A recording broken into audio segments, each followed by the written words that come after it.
we have a low self-image when our sense of worth and image comes from the very lifeblood of Jesus that was shed to buy us at a price?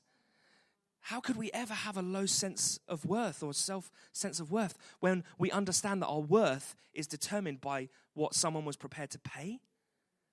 I've said this before. Holy Spirit is the divine engagement ring.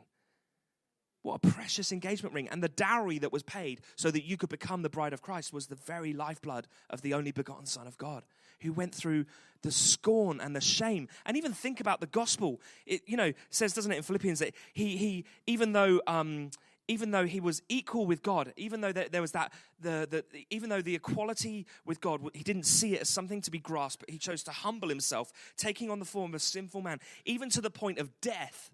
Therefore, God highly exalted him. That's the beauty of the gospel. It's understanding the gospel isn't for beautiful people. The gospel is for wretched sinners.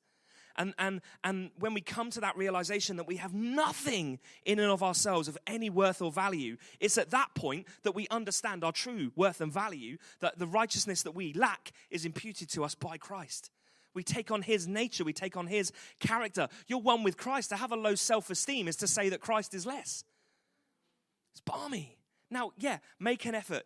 I want to lose weight. I want to trim up. I want to get my crazy ginger beard under control. There's all these things I want to do to make an effort to do that. But if I'm looking for my sense of approval and worth from that, then I've actually just rejected the truth of the gospel, was that even while I was still a sinner, Christ died for me. In my worst possible state, Jesus saw enough value in me that I was worth dying for. So to have anything less than that is a false gospel.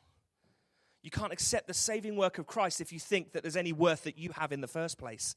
But understanding that when we get to that place of approval and acceptance, we don't need to present something to get approval or acceptance, because we've already got it.